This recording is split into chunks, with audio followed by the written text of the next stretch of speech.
Nós damos início a mais uma palestra do nosso ciclo permanente de palestras da Escola Nacional da Defensoria Pública da União, hoje com um tema extremamente relevante e atualíssimo, não podia ser mais atual, que é a Lei Geral de Proteção de Dados, e o tema em específico é reflexões sobre a Lei Geral de Proteção de Dados e a atuação da Defensoria Pública. E para isso nós contamos com a estimada e valorosa presença do Dr. Rafael Zanata, do Dr. Roger Feixas e da doutora Viviane. Mas antes de dar início às nossas conversas, eu sou obrigada a pedir a autorização dos palestrantes para transmitir essa palestra internamente e para o público externo da ADPU, neste momento, e também pedir autorização para gravar esse evento e depois retransmiti-lo em suas redes sociais e via link internamente dentro da Defensoria. Então, eu pergunto aos palestrantes se tem algum óbice a essa gravação, a essa transmissão, a multiplicação desse conteúdo depois nas nossas redes sociais e internamente. Há algum problema? Posso? Consentimento informado e expresso aqui. Viviane? Sim, de acordo. Obrigada, doutor Jânio também, né, aqui que está conosco, né, doutor Jânio também autoriza, nosso vice-diretor da Escola Nacional da Defensoria Pública, seja bem-vindo. Os demais participantes também que ao fazerem perguntas, terão as suas perguntas lidas e identificadas, também ao fazerem, consentem com a transmissão e com o registro dessa informação, né. Então, feitas essas advertências de praxe e obtido o consentimento de todos os envolvidos nessa palestra, nós passamos propriamente a ressaltar o quão importante é essa discussão, essa conversa. Aprendi já com o Rafael e com o Roger que a Lei Geral de Proteção de Dados é o nosso novo Código de Defesa do Consumidor do século XXI. Ele repercute tanto nas nossas vidas e muitos de nós sequer nos demos conta ainda dessa importância e dessa repercussão. Então, eu gostaria de convidar inicialmente o Dr. Rafael Zanata para falar um pouquinho sobre isso, mas antes vou ler um breve currículo do Dr. Rafael, que é extremamente extenso, mas aqui ele vai ser resumidinho, né? O Dr. Rafael Zanata é doutorando pelo Programa de Ciências Ambientais do Instituto de Energia e Ambiente da USP, líder do Programa de Direitos Digitais do Instituto Brasileiro de Defesa do Consumidor, é mestre em Direito e Economia Política pela Universidade de Turim, mestre em Direito pela USP, onde foi coordenador do Núcleo de Direito, Internet e Sociedade. Foi líder do projeto Internet Lab, é pesquisador e diretor executivo da Data Privacy Brasil. Dr. Rafael Zanata, afinal de contas, o que é a Lei Geral de Proteção de Dados? Em que ela repercute na nossa vida enquanto pessoas comuns? E depois nós vamos ouvir do Roger, do Dr. Roger, um pouco sobre a repercussão na atuação da Defensoria. Mas não só na Defensoria, enquanto órgão público, ela tem relevância e ela tem repercussão, né? O que, afinal de contas, é essa lei? No que ela inova? Afinal de contas, nós já tínhamos proteção de dados no Brasil? Não tínhamos? Se tínhamos, em que consta essa inovação? E que, afinal de contas, que mundo é este que nós temos a partir de ontem, hoje, ou quem sabe maio do ano que vem? Afinal de contas, que mudança é essa? Quando é que entra em vigor essa lei? Quando é que entram em vigor as sanções? Que mundo novo é esse? Que mundo é esse que começou esta semana? Seja muito bem-vindo. Tá bom, obrigado. Bom dia. É um prazer enorme estar aqui. É a segunda vez que eu colaboro com a DPU numa discussão sobre dados pessoais, o que muito me anima. Eu te respondo, Linda, dizendo que, na verdade, a proteção de dados pessoais é surpreendentemente antiga. Na verdade, os primeiros esforços de desenhar princípios de justiça para bancos de dados, fluxos de dados, né, e para essa ameaça, né, de vigilantismo e de uso abusivo de dados, isso vem do final da década de 60.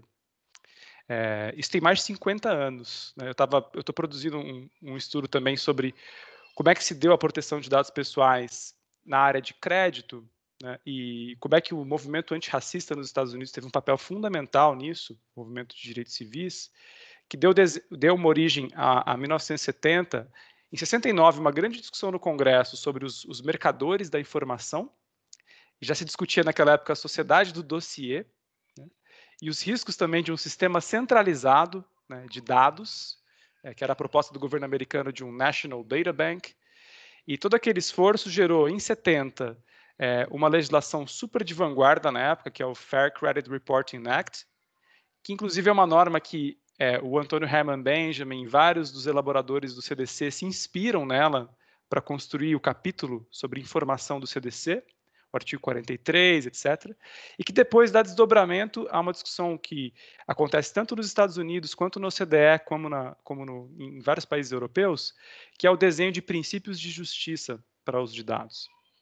É o que eles chamam de Fair Practices and Information Principles, que é o coração das leis contemporâneas de proteção de dados pessoais. Então, é muito interessante quando a gente olha para trás e vê que a gente está há 50 anos dedicado, enquanto sociedade, a olhar esse problema. Assim, esse problema estilo George Orwell, ou seja, qual que é o impacto da penetração cada vez maior, né, de mecanismos de controle por sistemas sociotécnicos, né, pela revolução das telecomunicações e digital, que está acontecendo há bastante tempo. Então, essa resposta jurídica e da sociedade, que olha, o tratamento de dados deve acontecer em certas condições de justiça, né, com uma finalidade clara, com respeito à titularidade do dado, que é da pessoa, com uma preocupação, uma obrigação mesmo, de implementar melhores práticas de segurança da informação, de um cuidado com os compartilhamentos, né, e de ter um diálogo muito respeitoso com o titular dos dados, né, reconhecendo que, por mais que você tenha constituído uma base de dados no sistema de justiça ou numa empresa, você não é o dono do dado, pessoal. Você tem uma relação de fidúcia, de confiança, né, com o titular do dado. Essas ideias são radicalmente antigas nesse sentido, né? Então a gente está e a elaboração da LGPD acontece num processo de 10 anos. Né? Então, esse aspecto da novidade é uma novidade em razão da vigência da lei, né? É uma novidade em razão do impacto, né, que a LGPD trará, certamente, mas a LGPD ela traz um diálogo muito coerente, né, com o desdobramento, né, jurídico das últimas décadas com relação a essa parametrização. Como é que a gente garante? É um jogo de equilíbrio, né? Como é que a gente garante fomento à digitalização e à economia digital, porque é um valor da sociedade, a disseminação dessas habilidades, né? Essa economia do conhecimento, e ao mesmo tempo reconhece que isso gera graus de risco e que existem cenários de abusividade, de discriminação que devem ser contidos. E para isso que serve essa estrutura, né, de direitos fundamentais que estão reconhecidos ali nessa norma, e também mecanismos de controle, quase que checks and balances. Por exemplo, existem vários desenhos interessantes na LGPD que são precaucionários, que são de avaliação de risco, né? Ou seja, aquele agente controlador que vai fazer algo novo com os dados e eventualmente coloca os titulares numa situação potencial de risco para as suas liberdades civis, ele é obrigado de antemão a parar para pensar nisso. Então, como diz a Laura Schertel Mendes, né, qual que é uma das grandes mudanças da LGPD? É que ela muda essa chave de que a gente só deveria pensar nos problemas ex post. A gente só deveria responsabilizar e olhar a reparação do dano depois que acontece o problema, né? A lógica da LGPD, ela parte de duas jogadas. Primeiro, todos os dados importam, inclusive os metadados, né? Não há dados insignificantes. O tratamento de dados é coisa séria. As pessoas dizem, o dado é o novo petróleo. Não, não é. O dado é o novo urânio. O dado ele é algo a ser considerado como algo potencialmente tóxico, né? Eu acho que a narrativa do petróleo, ela é falaciosa. O petróleo nem tem valor de mercado mais, se considerar as crises recentes. Mas se você inverte e considera que o dado é potencialmente tóxico, que o tratamento pode ser sim explorado, existe exploração econômica desses dados, mas existe também um cuidado, você tem que usar luvas, você tem que ter procedimentos, você tem que fazer avaliação de impacto. Acho que essa é a mensagem. Por isso que eu faço doutorado no Instituto de Energia e Ambiente da USP com a Abramovay, porque a gente faz esse paralelo, né, de que no ambiente informacional também existem essas precauções, né, e a proteção de dados pessoais eu enxergo pelo menos dentro dessa matriz. Então, tem um impacto grande porque vai colocar uma espécie de pacto. Se você é um controlador de dados, por exemplo, Defensoria Pública, ela certamente é controladora de dados. Reconhecer que você está nessa posição de uma exploração dos dados pessoais com um grau potencial de risco te implica em assumir uma série de pactos e compromissos, né? Um pacto de transparência para explicitar as finalidades, um pacto com a segurança da informação, organizando seus times internos para conversar sobre como é que os dados estão protegidos, seguros, né? Com mecanismos de deve acessar dados sensíveis só quem precisa, né? Todas essas decisões, elas vão impactar na arquitetura desses sistemas, né? A gente tem conversado com muitos defensores e visto que, por exemplo, existe um potencial problema nas defensorias que é, quando você está usando alguns sistemas de informação, você vai fazer o upload de arquivos, eventualmente um outro defensor, num outro caso, poderia usar alguma informação de atualização de endereço de uma pessoa, de um assistido, se ele estivesse do outro lado buscando a ação de alimentos ou encontrar o endereço daquele pai, né, que estava lá desaparecido. E aí você tem uma mudança de finalidade do dado que estava previamente registrado, né, colocando aquele titular do dado numa situação problemática, né? E aí a grande discussão é, será que é preciso construir, então, controles de acesso para verificar que defensor poderia acessar aquele dado ou para qual finalidade? Dá para desenhar sistemas para ter algum tipo de parametrização nesse sentido? Então, essas macro questões vão começar a se desdobrar em questões específicas, né, do dia a dia, da realidade das defensorias. Então, nesse sentido, tem um caráter de que a LGPD não inova no sentido das ideias que estão por trás, mas ela inova profundamente no impacto que ela vai ter de organização, né, das instituições. Porque, talvez, o grande ponto é, a gente nunca deu muita bola para isso, sendo que outras sociedades estavam mais preocupadas com esse assunto há muito mais tempo, né? E a gente é mais desorganizado. Então, veja, é bem frustrante a comparação com o modelo europeu nesse sentido. Por quê? Além de ter uma experiência muito mais antiga, né, supranacional, ou seja, tanto a OCDE quanto a Comissão Europeia têm se dedicado desde a década de 80 a coordenar esforços para que os países europeus tivessem o mesmo padrão de proteção e a mesma estrutura regulatória, que é essa ideia de que você tem que ter uma autoridade de dados, que é uma autoridade independente, técnica, com expertise, que se reúne também entre várias unidades de autoridades, eles conversam, né, no que era antes a Article 29, virou agora a European Data Protection Board, e DPS, que é o supervisor europeu, e eles tiveram uma questão que foi, depois de 95, da diretiva, em que houve toda a discussão de renovação do panorama europeu de dados pessoais na GDPR, a famosa GDPR, né, que também foi discutida por 10 anos, foi aprovado em 2016 e passou a valer em 2018, é realmente incrível ver como que esses países europeus tiveram um plano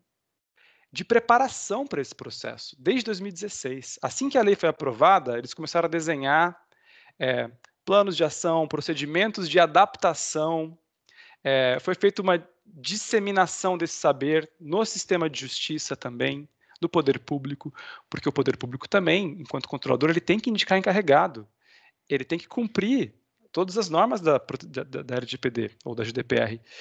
E se a gente compara com o Brasil, a gente fica frustrado, né? Por quê? A gente aprovou a legislação em 2018, depois de 10 anos, teve bastante tempo de criar esse planejamento, né, de criar essa estruturação, mas a coisa foi indo mais nas coxas, né? E acho que a gente está agora colhendo um efeito de susto para quem nunca ouviu falar, né, uma novidade muito grande, e até uma narrativa que eu acho que é prejudicial, que é essa narrativa da multa dos 50 milhões de reais, né, que eu acho que é falaciosa, porque não há casos de multas tão altas assim em nenhuma jurisdição. Isso seria a hipótese máxima, né, de sanção.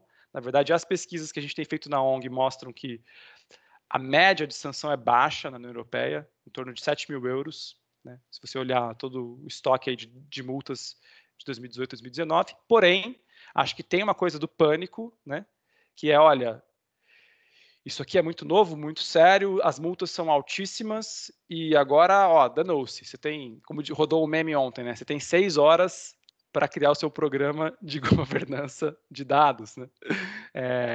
E a gente está preocupado, vou até compartilhar aqui, eu falo como membro de uma ONG.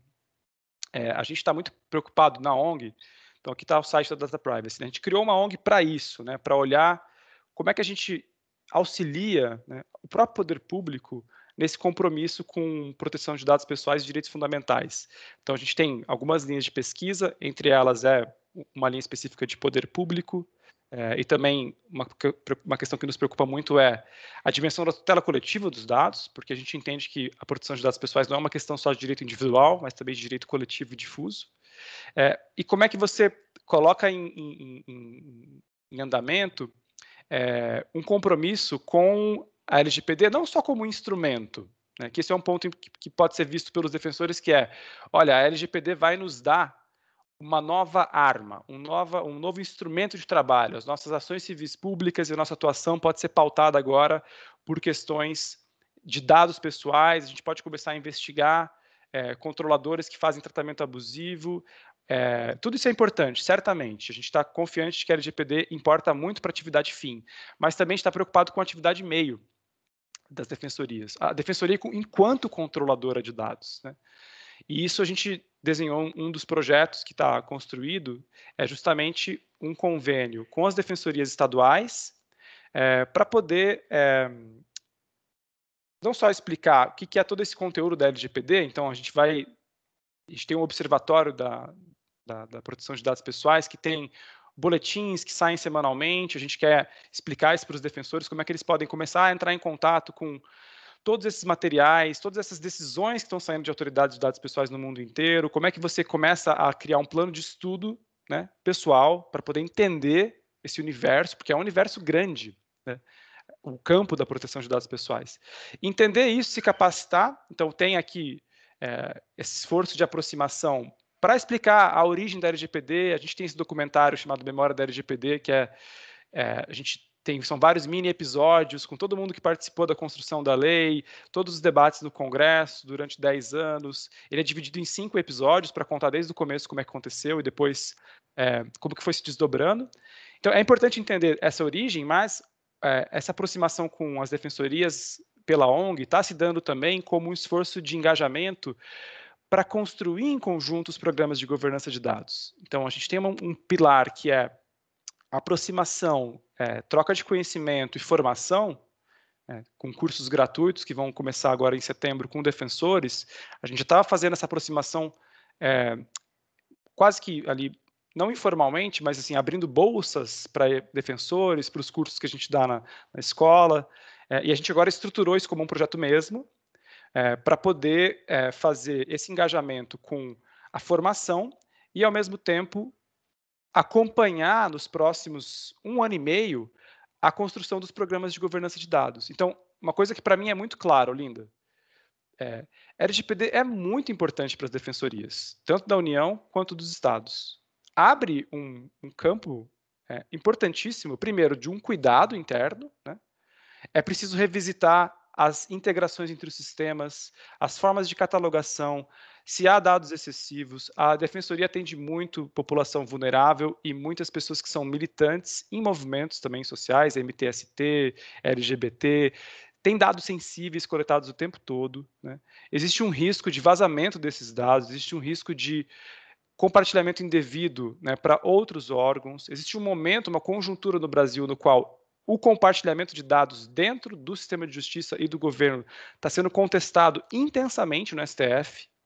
Esse ano nós tivemos, além da ação do IBGE, que foi uma ação fundamental, né, a decisão que nós participamos com o Amicus Curiae, já tem pelo menos 3, né, ações do Supremo contestando ampliação de dados da ABIN, transmissão de dados do Detran para a inteligência, produção de dossiês antifascistas rodando no Ministério da Justiça. Veja, isso é muito importante, é muito sério, porque a gente está indo para um campo com uma tendência tecno-autoritarista, do qual você pode ter, sim, riscos de tentativa de obtenção de dados dos defensores, né, e do atendimento dos defensores. Então, esse cuidado é importantíssimo. Além disso, acho que tem uma linguagem de cidadania, que aí eu concordo totalmente com a professora Sadek, né, a gente participou daquele debate há 2 meses, e que é a linguagem da cidadania, ou seja, não é porque a pessoa é socialmente vulnerável que esse respeito com o dado dela não se dá no mesmo nível. As pessoas são titulares desses dados, você está tratando esses dados dela. Então, assim, tem uma questão de implementar a LGPD reforça a linguagem da cidadania dentro das defensorias, né? Aí muitos dizem, mas as pessoas querem tomar água, comer, ter emprego, isso não é uma questão importante. Eu acho que é sim, porque vários modelos de negócio hoje de conectividade são modelos de negócio de, por exemplo, a pessoa conecta pelo dado dela, ela topa assistir propaganda, ela está transacionando com os próprios dados para poder acessar serviços básicos. Então, está acontecendo uma vulnerabilidade digital importantíssima e a coleta de dados vai começar a penetrar em todas as áreas básicas. Os serviços básicos começam a se imbricar com proteção de dados pessoais. Isso está conectado com a realidade das pessoas. Eu discordo daqueles que dizem que privacidade é um ideário burguês do século XIX, do sigilo. Eu acho que proteção de dados pessoais não tem nada a ver com privacidade nesses termos. Proteção de dados pessoais é relacionado a disparidade de poder, abusividade e discriminação. Esses são os elementos centrais da proteção de dados pessoais. E isso está totalmente conectado com a nossa matriz de direitos difusos, de direito constitucional, do que estrutura o nosso modo de pensar, inclusive nas defensorias e no sistema de justiça. Então, eu acho que tem aqui para encerrar, né, acho que é uma grande agenda e uma oportunidade de engajamento sério, bem construído, né? Eu não recomendo que sejam montados programas às pressas de governança de dados, porque esse é um trabalho laborioso, né? Ele é complexo, ele demanda diálogo interdisciplinar dentro das defensorias, entre defensores, entre servidores, entre corpo de TI. Vão surgir inúmeras questões a serem resolvidas, e eu acho que de fato, reconhecer que é um grande trabalho, é uma grande tarefa, e é uma agenda de uma década. A gente vai começar agora a estruturar, a gente vai começar a disseminar esse saber, levar a sério essa missão, travar esse diálogo com os titulares dos dados, e a gente não vai resolver isso no mês que vem. A gente vai passar bastante tempo, gostando ou não, né, lidando com proteção de dados pessoais, porque isso está passando a ser um dos cânones da vida cívica e da própria noção de Estado democrático de direito. Então, acho que essas são as provocações que eu queria fazer aqui em nome da ONG, e também deixar toda essa colaboração do que a gente puder colaborar, né? A gente está dedicado full time para a ONG, para esse exercício de diálogo. O Bruno Bioni, toda a equipe que nós temos, a gente está com muito carinho com esse projeto com as defensorias, é o projeto que a gente mais gosta na ONG, e a gente está muito confiante que pode sair muita coisa boa disso. Então, é um laboratório de aprendizado, no certo sentido. Ninguém tem a resposta definitiva de como fazer. E acho que reconhecer a complexidade e o caráter também experimental desse projeto é um passo para reconhecer que é isso mesmo. Ninguém tem a resposta definitiva, é difícil, e é só no fazer que a gente vai conseguir construir. Muito obrigada, Rafael. Eu tenho algumas perguntas, mas vou deixar para daqui a pouquinho eu as faço, e agradeço essas considerações iniciais aqui na nossa conversa. E agora eu passo a palavra ao Dr. Roger Vieira Feixas, defensor público no estado de Minas Gerais. Ele é pós-graduado em Direito Público, lecionou já matérias de Direito do Consumidor e Direito Processual Civil na Faculdade de São Lourenço, tem experiência na área de Direito Processual Coletivo. Ele é autor do livro Mandado de Segurança, da Teoria à Prática, em coautoria com Sérgio Henrique Salvador.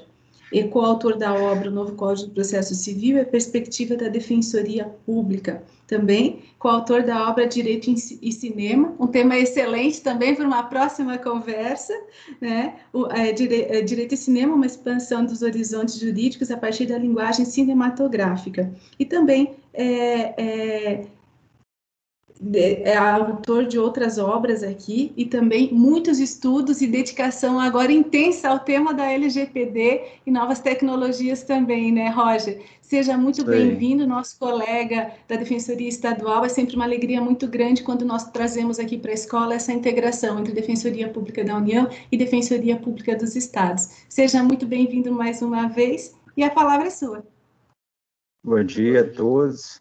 Prazer estar podendo conversar com vocês, Rafael, Rolinda, os colegas da DPU, Viviane, né? Só fazer um acréscimo aí, que eu tive a oportunidade de escrever um livro infantil com minha filha, que é o que eu mais gostei de todos, tudo que eu já escrevi até hoje. E eu tenho, hein? Eu tenho, eu leio. Que legal! A gente tem um livro no Prelo aqui que se chama Os Irmãos Up e Down, que fala do uso racional da internet também. Em breve a gente vai lançar. E também dizer que para mim é um entusiasmo muito grande estar conversando com os defensores públicos da União, que eu tomei posse no dia 18 de janeiro de 2008, na Defensoria Pública, e já com literalmente um mês e meio, minha primeira ação civil pública foi com a Defensoria Pública da União. É uma litigância estratégica, e naquele momento eu vi que dali para frente eu ia viver uma escalada de uma concagua, uma descida, e assim iria ser, nunca teria uma pavimentação plana. Aquele litigância estratégica seria algo que eu sempre ia fazer na Defensoria Pública. Então, eu tenho um grande entusiasmo por atuações coletivas, e isso se deve à Defensoria Pública da União, principalmente o Dr. Gustavo Zorteia. E no que diz respeito à temática que nós estamos falando aqui hoje, né, o Rafael é meu professor também, na minha pós-graduação, é bem complexo falar de proteção de dados, né, quando a gente centra na questão da LGPD, muito embora a legislação setorial ela já pré-existe, né, Rafael, em diversos aspectos, né, e também o Brasil, com essa nossa situação de não sermos pioneiros em certas temáticas, né, faz pensar da seguinte forma também, que a gente vê nesses livros que os Estados Unidos tinha essa preocupação da privacidade, né, de forma pioneira, enquanto a Europa, essa preocupação da privacidade, tendo em vista essas questões de guerra, dos direitos humanos em si, e no Brasil aflorou isso só na Constituição de 88, com o habeas data, na perspectiva de o acesso ao dado em si, né? Então, a privacidade tinha essa visão de se resguardar, né, de estar ali protegida, enquanto hoje, nessa evolução dessas legislações aí, diz respeito, como o Rafael disse, é a proteção dos direitos humanos em si, né, da pessoa, ela não ser violada na sua autodeterminação, né, ela não ser esse profiling, né, essa categorização da pessoa que pode excluí-la de serviços, inclusive públicos, né, colocando ela num plano de desvalia total, né. E como vocês disseram no evento anterior da DPU, também participei, né, que a professora disse da necessidade de se preocupar em transformar um indivíduo em cidadão, né, e a partir dessa condição de cidadão dele, garantir a proteção de dados deles. Isso ficou bem claro quando o doutor Gabriel, defensor público geral da União, também no MADIM, no Supremo, trouxe ali todas questões fáticas da vulnerabilidade digital das pessoas. Então foi muito interessante, porque todos com aportes técnicos, e ele dizendo que não há internet para todos, para o primeiro ponto da conversa, né? E quando ela há, como o Rafael disse, ela, por ser pseudo-gratuita, há uma troca de informações. Então, há um desnivelamento, né? Primeiro, do acesso, segundo, do acesso enviesado, e terceiro, né? Em tese, pode-se até dizer que a proteção de dados, se não houver as mãos dadas de todos os agentes que podem atuar, ela seria garantida apenas para a elite em si, né? As pessoas que estão, primeiro, também, elas precisam ter a educação em direitos. Acho que é um grande desafio para a Defensoria Pública agora, de transformar a educação em direitos digital para as pessoas, né? Porque os próprios órgãos públicos, eles estão se aculturando nessa política de proteção de dados, né? Internalizando, e agora tendo que se adequar, e no segundo momento, para que possa dar essa propulsão de atuações, né? Então, não é só falar, vamos adequar, como o Rafael disse, do dia para a noite, né? A gente tem que se aculturar, a gente tem que propagar a educação em direitos digitais para as pessoas entenderem que o mundo virtual, embora acessível, intuitivo, de um modo gratuito, na verdade, ali está colhendo todo aquilo que pode ser seu respeito para ao depois, então, categorizar você num segmento e excluí-lo de outro, né? E, assim, eu penso que a Defensoria Pública, nesse momento, se ela se apoderar desse conhecimento, ela não digo que será o player, mas um dos, e todos têm que ser de mão dada, porque é uma temática que não é individual, ela é coletiva, né?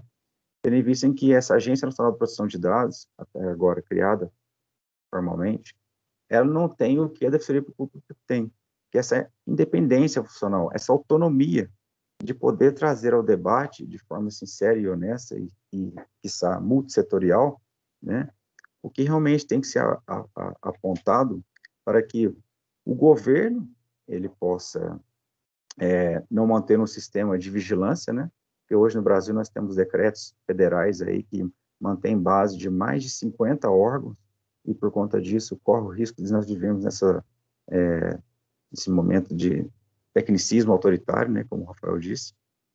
Então, a Defensoria Pública da União, então, ela tem essa, assim como a estadual e todos os outros players, né, essa missão de buscar fazer com que os órgãos públicos demonstrem que esses dados coletados não são utilizados para trazer prejuízo para as pessoas violando seus direitos fundamentais, né? Assim como também se aliando às ONGs e outras entidades, aí, então, para que possa ser exigido, né, de que as empresas, principalmente essas que não têm, que são totalmente imateriais, né, redes sociais, etc. e tal, aí, possam garantir, então, a proteção de dados, né. Não é um tema novo, né, tudo isso não é um tema novo, né, a questão é que a coleta de dados hoje, através do Big Data, ela é tão acelerada que ela permite categorizar uma pessoa do dia para a noite, enquanto isso não era feito anteriormente, né. Esse julgamento que se refere no Supremo recentemente da transferência de dados das teles para o IBGE aconteceu na Alemanha na década de 80 e só agora no Brasil, né? Então vejam que é já um tema debatido, antigo, que está aflorando agora no Brasil com uma maior velocidade, né? No que diz respeito à defensoria pública, a maior preocupação que eu penso na adequação dela a respeito da Lei Geral de Proteção de Dados é exatamente, como o Rafael disse, os dados sensíveis. Exata medida em que nós também damos dinâmica a políticas públicas para evitar judicialização, e isso por si só é uma política pública, né? Eu também tenho uma dúvida, porque o tratamento de dado após encerrado, ele tem que gerar, então, essa forma de extinção desse dado internamente. Mas como extinguir esse dado se nós precisamos desse dados para gerar políticas públicas, né? Eu preciso saber qual é o tipo de atendimento que é realizado, a época em que ele é realizado, né? O porquê ele ocorre, para que a gente possa, então, atingir as políticas públicas, evitando judicialização. Então, muitos desses dados não tem como ser extintos na defensoria pública, né? Mas aqueles dados que dizem respeito a dados sensíveis, eu creio que eles têm que ter uma particularidade de acesso e, se for por defensores que tenham que ter acesso para utilizar aquele dado para empreender eficiência no seu modo de atuar, né? Então, o defensor ele pode ter acesso a todos os dados internamente, nessa base geral interna, mas aquilo que diga respeito a um dado sensível, eu não digo uma confidencialidade, né? Mas um acesso que gera um registro a mais daquele que ele tem ao ter toda a base. Eu dou um exemplo aqui, por exemplo, a gente imaginar que eu tenho que acessar uma base de dados de defensoria pública e encontrei que a pessoa que eu estou atendendo já foi atendida no outro local. E ela é idosa e é portadora de uma determinada doença. Isso permite que no meu atendimento, essa informação que eu tenho aqui, eu já possa postular uma celeridade processual para ela, que é um benefício que o CPC traz. Então, vejam, o uso do bem, assim como também, tratando de grupos vulneráveis, um dado sensível, e dentro da instituição a gente pode ter visões diferentes, né? Um dado pode ser utilizado de maneira prejudicial. Então, é bem complexo, eu acho que para a defensoria pública, saber como que nós vamos permitir internamente para os defensores acessar uma base de dados interna onde tenham dados sensíveis. Eu acho que, como o Rafael disse sobre os metadados, né, eu posso ter acesso a um dado geral como uma base, sem que tenha um dado sensível, e se for necessário acessar uma parte confidencial daquele registro, aí teria que ter um acesso com apontamento de quem o fez, quando fez, por que fez, para atingir essa finalidade que foi dita. E aí sim a gente possa prestar um serviço mais eficiente, tendo visto que alguns dados sensíveis, eles geram direitos também, né? Como falei aqui da celeridade, né? Mas,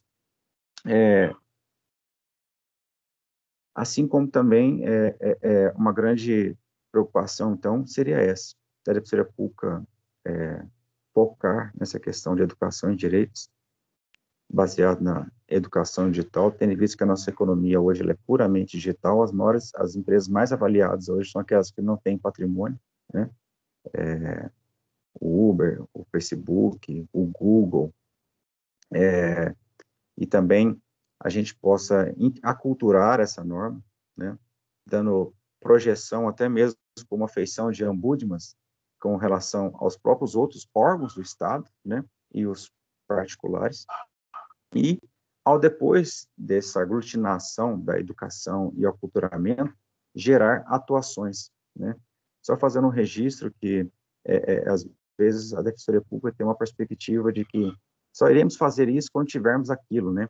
E se você pegar hoje, mesmo que seja o Ministério Público, né, que tem uma estrutura maior, grande parte das suas atuações hoje, envolvendo a LGPD, e aqui também fica uma dúvida, eu não sou muito entusiasta da aplicação da LGPD antes da sua eficácia plena, né? Embora já esteja acontecendo algumas atuações, né?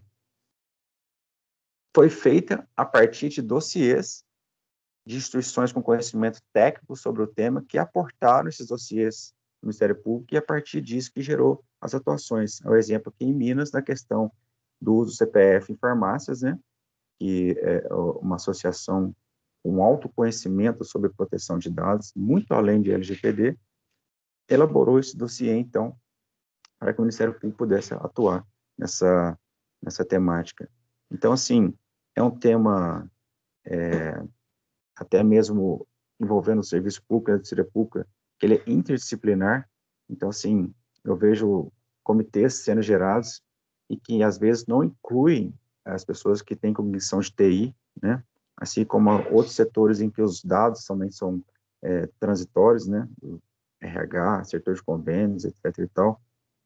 Então, é preciso, então, ter essa visão interdisciplinar, então, da matéria, então, para que a gente possa aculturar.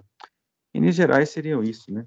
A grande aula aqui hoje é do Rafael, e dizer que, em verdade, a maior preocupação que eu tenho hoje é a respeito da educação em direito, né? O LGPD e o novo CDC. E se a gente olhar as falhas que fizeram com que o CDC não fosse tão efetivo, o CDC ele é efetivo, mas os dilemas dele se projetam até hoje, né? No que diz respeito à educação sobre a aplicação dos direitos. Porque as pessoas, se forem aculturadas, elas vão saber, então, se movimentar para minorar a coleta de dados, né? Não é possível cortar a coleta de dados. O máximo que a gente consegue é sair do mundo Big Data e ir para o mundo Small Data. E seria isso, em linhas gerais aqui. Muito obrigada, Roger, também, né, as perguntas nós deixamos para daqui a pouco, porque nós temos mais perguntas que respostas, penso eu, né, neste momento, e vocês estão aqui para nos auxiliar a entender, a ouvir respostas. Então, né, Jane, daqui a pouco nós vamos provocá-los com algumas perguntas. E agora eu convido a nossa colega, a nossa querida doutora Viviane Ciolinda Lasta Del Grossi. Viviane, você está sem a câmera por enquanto. Eu pediria que você ativasse o seu vídeo e o seu áudio. Ai, Olinda, eu estou ativada aqui, eu não sei. Eu estou para mim. Tá aparecendo. Estou vendo. Vocês estão vendo? Então, para mim, então é um problema com o meu computador. Então, que bom, Viviane, que a plateia e os colegas podem vê-la. A doutora Viviane Ciolinda Lasta Del Grossi é defensora pública federal, nossa colega em São Paulo, é pesquisadora do Grupo Ética, Tecnologia e Economias Digitais da Universidade de São Paulo. Ela é mestra em Direitos Humanos pela Universidade de São Paulo, com ênfase em Direito Internacional Público, mestra em Criminologia e Execução Penal pela Universidade Pompeu Fabra, pela Espanha, defensora pública federal, que atualmente exerce a função de defensora regional dos direitos humanos em São Paulo. Doutora Viviane, seja muito bem-vinda. Você é uma estudiosa desse tema, né, de tecnologias, e então a pessoa mais que recomendada para falar de dentro da Defensoria Pública sobre esse tema. A palavra é sua, seja muito bem-vinda. Eulinda, que honra. Bom dia a todos, a todas. Eu estou aqui num espaço privilegiado, eu assisti de camarote essas 2 aulas agora, e o que eu trago hoje inclusive, assim como o Roger, né, o Rafael é o nosso grande professor, ele é o coordenador, junto com o professor Ricardo Abramovay, desse grupo de pesquisa que a Eulinda mencionou. É um grupo que eu sou muito grata em participar, porque realmente expandiu minhas concepções, meu interesse pelo tema, minha visão de mundo, enfim. Então, muito obrigada. E o que eu trago hoje, até para legitimar eu estar aqui, né, depois dessas 2 apresentações, é tocar em alguns pontos específicos também da Defensoria Pública da União, em análise, né, em cotejo com a Lei Geral de Proteção de Dados, a minha visão interna, e assim eu esquematizei a minha apresentação, assim, sucintamente, nos pontos de, num primeiro momento, fazer algumas considerações em relação à questão da adequação da DPU, em relação à LGPD, no sentido, analisando um pouco as obrigações, né, que a lei traz, e, no segundo momento, as novas possibilidades de atuação para a Defensoria Pública de um modo geral, dentro da principiologia que a lei traz, e também dos direitos das pessoas, que no caso da lei, as pessoas, né, são os titulares, dentro do conceito do artigo 5º da lei, os titulares dos dados são as pessoas. Então, a lei fala em Lei Geral de Proteção de Dados, mas, ao fim e ao cabo, é uma lei geral de proteção das pessoas, até pelos fundamentos, tudo que já foi dito aqui, que o Rafael trouxe também, do que a lei, o porquê que a lei importa, né? Então, eu queria parabenizar a escola, mais uma vez, que está na vanguarda da adequação, né? Segundo o meme, a gente tem 6 horas, e a Olinda foi rápida, resolveu tudo. E nós estamos aqui hoje, né, até porque pelo artigo 50, o artigo 50 da lei traz uma noção geral de ações, da necessidade de ações de capacitação, que foi o que o Roger também já falou, né, da questão da educação em direitos, que eu vou tocar também depois. Mas, então, a escola, nossa escola querida, está na vanguarda, já está fazendo ações de capacitação. E nos termos da lei, então, conforme o que o Rafael falou, a lei, ela traz alguns conceitos no artigo 5º.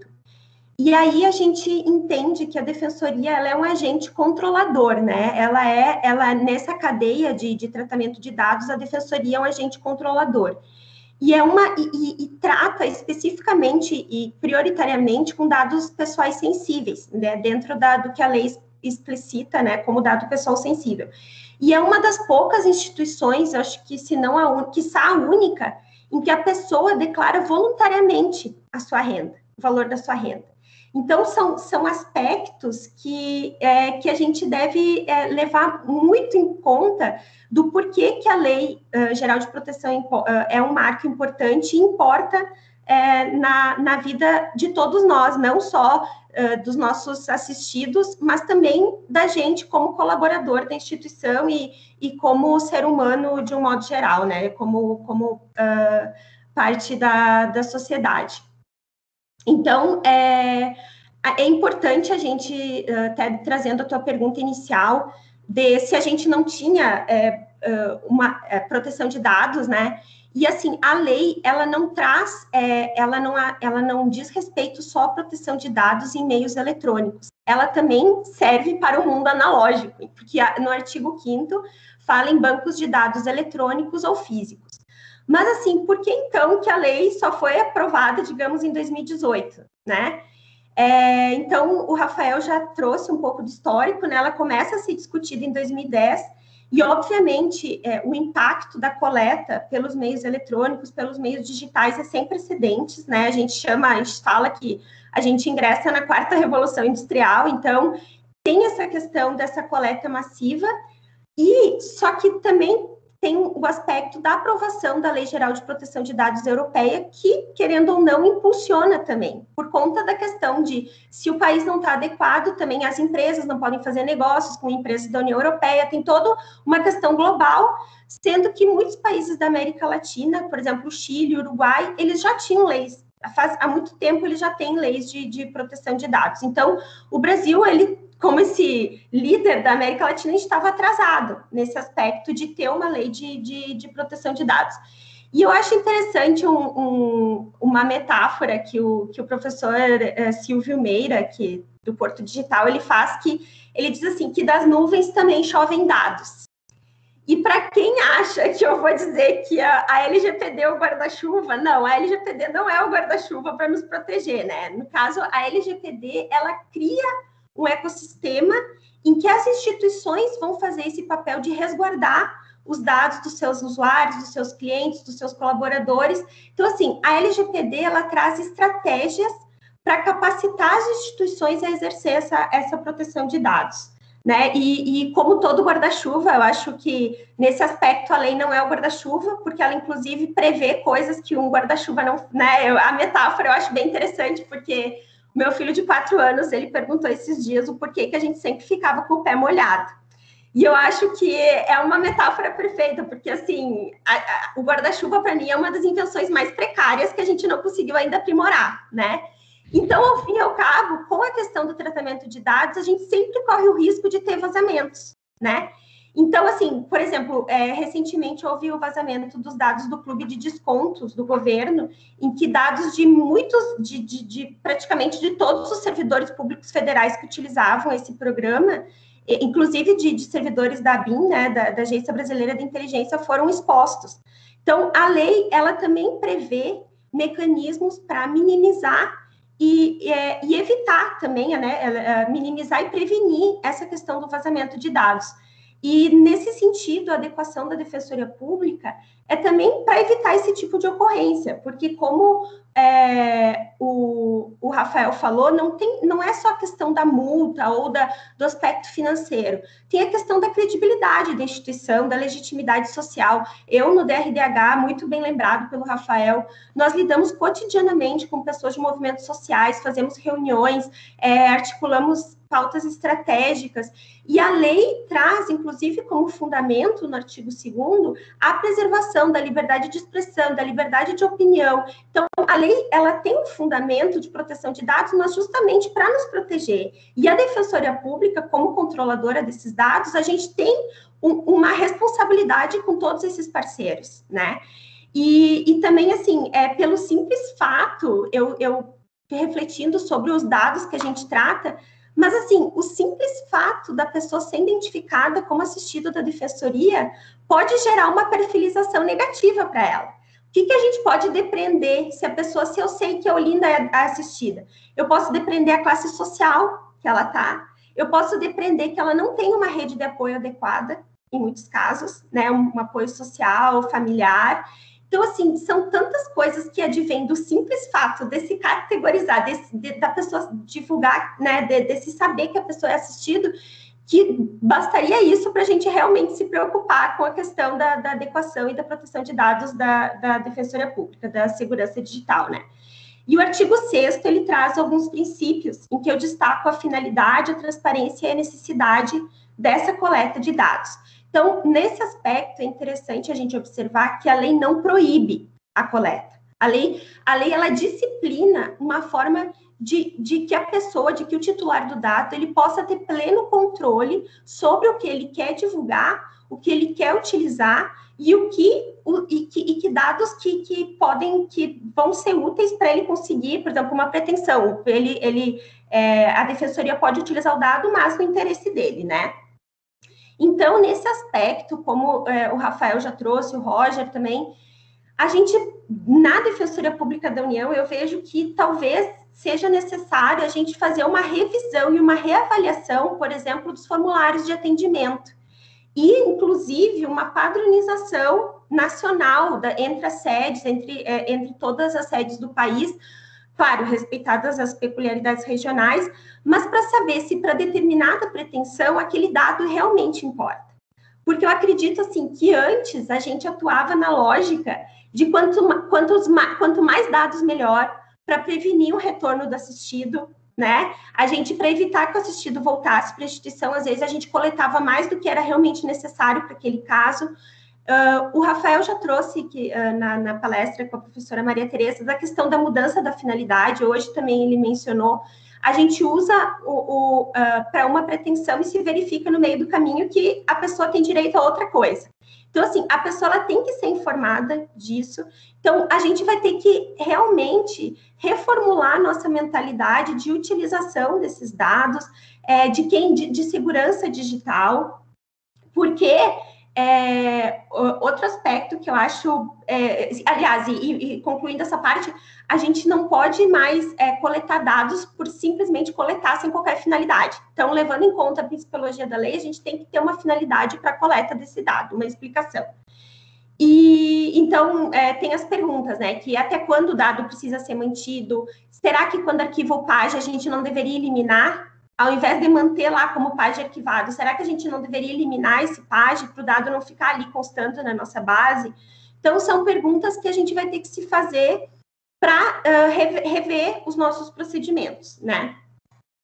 E algo que eu acredito que é um aspecto sensível da nossa instituição é que a lei, ela traz a responsabilidade solidária de toda a cadeia envolvida no tratamento do dado. Então, no artigo 42 e 43 da lei, ela traz a responsabilidade solidária entre o controlador e o operador.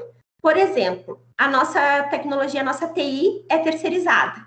Então, um aspecto bem importante, talvez, seja a necessidade da gente revisar esses contratos com os operadores, né? Então, assim, definir direito de regresso, definir quem é deixar bem claro quem é o operador, quem é o controlador, as cláusulas, ao fim do contrato, o dado deverá ser eliminado. Então, são muitas questões que eu não sei, na parte de contratos da Defensoria, se a gente tem esse cuidado, né, levando em conta a LGPD, até por conta dos terceirizados, de toda dos operadores que a gente contrata e que a Defensoria é solidariamente responsável em caso de eventual violação desses dados.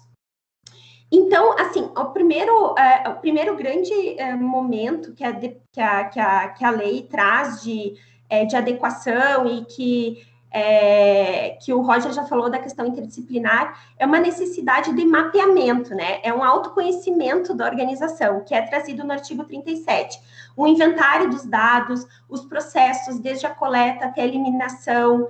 E aqui eu acho bem interessante trazer a experiência. A gente, em São Paulo, eu e os colegas, alguns colegas de São Paulo, nós tivemos a oportunidade de conhecer o IJUSP Lab, que é o Laboratório de Inovação do TRF da Terceira Região.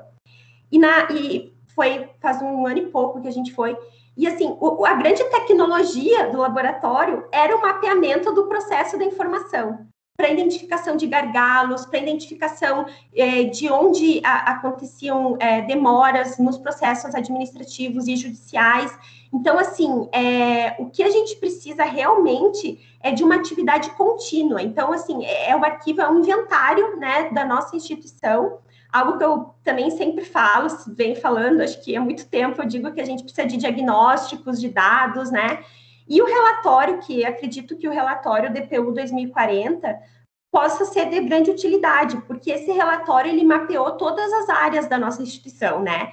Então, apesar de não ter sido feito com a finalidade de adequação à LGPD, eu acho que ele vai poder ser útil também para essa implementação e adequação com a lei, por conta de ter analisado várias áreas da Defensoria. Então, o que a lei traz, e aqui a gente um alinhamento tanto regulatório, né? É um alinhamento entre a regulação e a conscientização, né? Para uma mudança de cultura, né? Para a proteção de dados que os colegas já mencionaram. O artigo 41 fala também da questão do encarregado de proteção de dados, né? E esse relatório, esse mapeamento, ele também vai ser útil para subsidiar as orientações e recomendações desse encarregado. É uma pessoa que vai ter que ser escolhida na instituição para ser o interlocutor, né, o canal de comunicação e contato com a Autoridade Nacional de Proteção de Dados, com os operadores, vai ter que monitorar o cumprimento das regras. Então, esse encarregado é algo que a gente ainda não tem, né, mas que vai ter que ser oportunamente organizado. A questão da produção de relatórios de impacto à proteção de dados, e aqui eu trago um exemplo hipotético para entender o que isso também nos toca, né? Digamos que agora a gente está com essa questão de desenvolvimento de ferramentas de inteligência artificial e tudo mais, e aí a gente desenvolva uma ferramenta de deferimento automatizado de assistência jurídica gratuita. A gente desenvolve uma ferramenta automatizada para deferimento da JG. O que isso impacta, né? Vai economizar tempo do defensor, que não vai mais precisar fazer a análise da renda propriamente dita, né?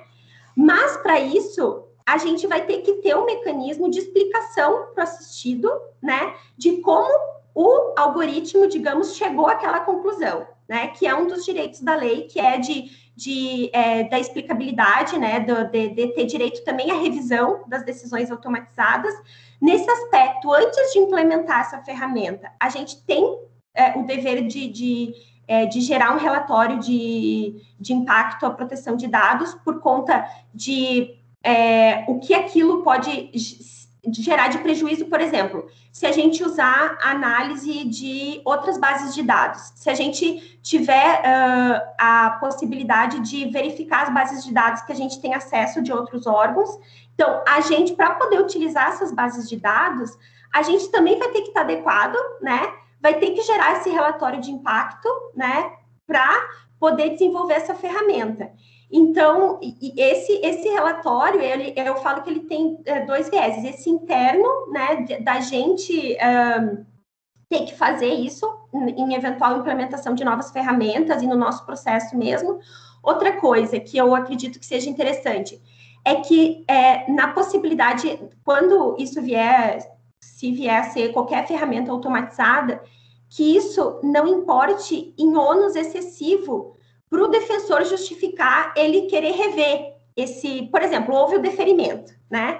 E o defensor, para ir contra o algoritmo, ele tem que despender mais tempo, porque isso vai ser, digamos, um nudge, né? Um cutuco, uma cutucada digital para ele não ir contra o algoritmo. Então, eu acho que isso é algo a refletir no sentido de que sempre que o defensor de manter o controle do ser humano da forma menos onerosa possível nessas decisões automatizadas, né?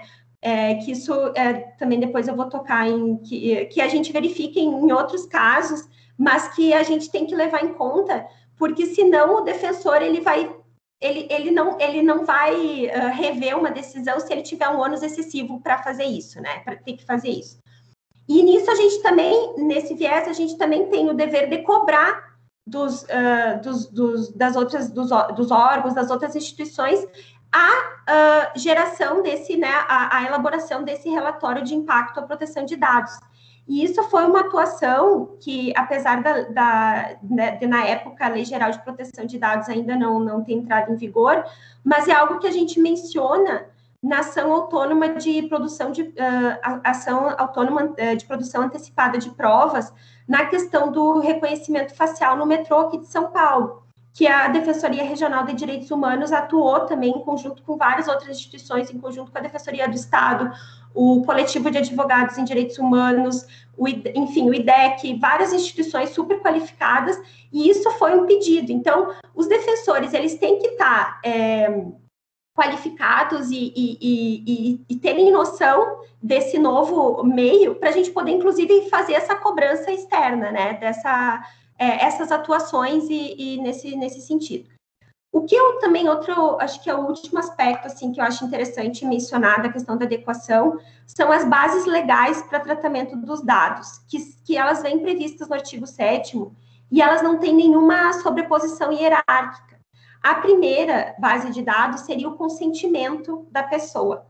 E nesse aspecto, eu acredito que eu vou ao encontro do entendimento do Roger, que ele fala que que, na verdade, a base legal da defensoria é o artigo 7º, inciso 3º, né, que fala da questão que fala da administração pública, né, que é o que embasa a atuação da administração pública. Então, considerando a assimetria da informação entre a administração pública, no caso a defensoria, e o assistido, a gente não pode exigir consentimento do assistido.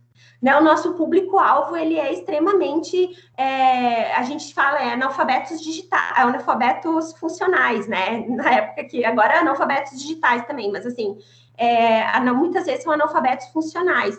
Então, a gente, com certeza, eu critico, não é o consentimento a base que a defensoria vai poder utilizar para prestar os seus serviços, por conta dessa diferença de assimetria, sendo que aqui eu já passo para a segunda parte, que é das possibilidades de atuação, que a defensoria, ao fim e ao cabo, e nesse aspecto tem a questão do que eu falei até agora, que a própria adequação da defensoria, ela vai fazer com que o nosso serviço seja baseado na privacidade desde o projeto, né, que a lei traz no artigo 46, parágrafo 2º, a chamada Privacy by Design, né, que é a proteção da privacidade desde a concepção do produto ou do serviço. Então, a defensoria tem que se pautar nisso para poder oferecer esse serviço, né?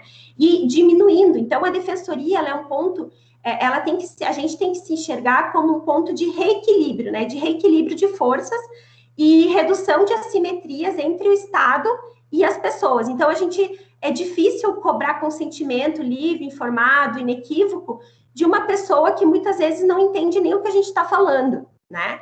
Então, por isso que a base legal, eu acredito que realmente seja a mesma para a administração pública em geral. Também tem a questão do legítimo interesse, que possa ser algo que venha a contribuir também na justificativa, mas menos o consentimento, enfim. Então, nesse aspecto da redução de assimetrias, e agora eu passo para o segundo momento, que eu acho que é mais empolgante, o que eu gosto mais de falar, é a questão das novas possibilidades de atuação, que é o que o Roger falou já da educação em direitos, né? Então, a gente não tem um dever só institucional, interna corporis, mas a gente tem um dever perante a sociedade de fazer isso. E isso está previsto na nossa lei complementar. A gente tem que focar em educação, a gente tem que atuar de forma que a gente gere uma alfabetização digital, mas não alfabetização digital de uso, de uso puro e simples, uma alfabetização de ética, de valores, da preservação da privacidade, por exemplo, que nem o artigo 2º da lei traz os fundamentos, né? Então, da importância da pessoa entender o porquê os seus dados importam, sabe?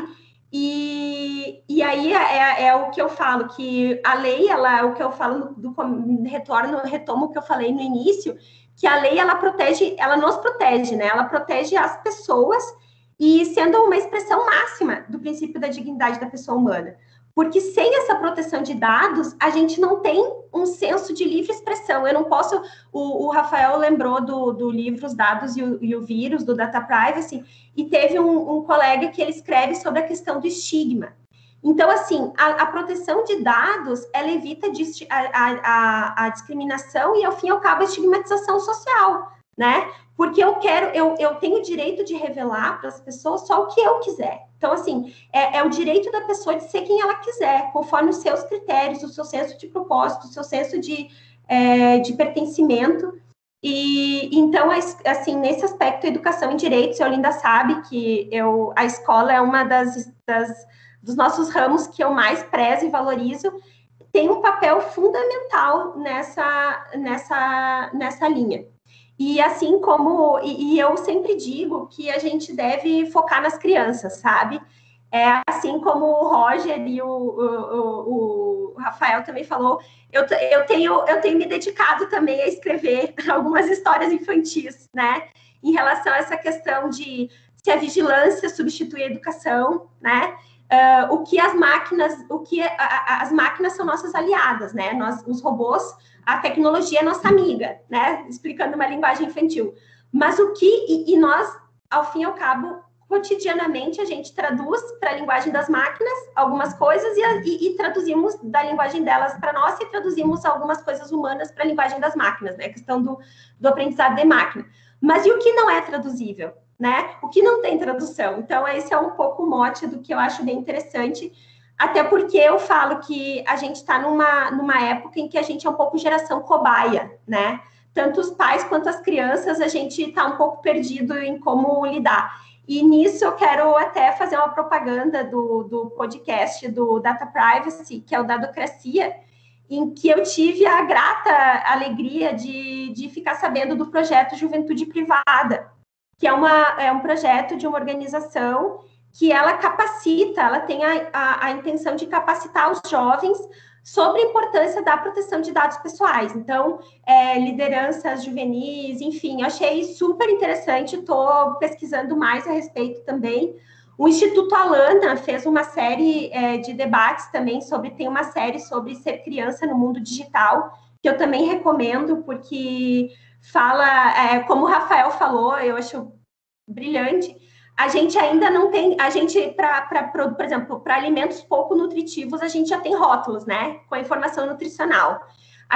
Para o remédio, a gente já tem bula, explicando a posologia, as contraindicações, os efeitos colaterais, interações medicamentosas. Mas para o uso da tecnologia, a gente não tem nem rótulo e nem bula, né? E ela não é sempre benéfica, né? Assim como o Rafael falou, ela pode ser tóxica. E a gente ainda não está conseguindo acessar, entender a dimensão dessa toxicidade, digamos assim, né? Que é o que o Rafael também traz da questão do princípio da precaução e tudo mais. Então, agora, focando voltando para a LGPD agora, né? O artigo 18 da lei, ela traz os direitos dos titulares.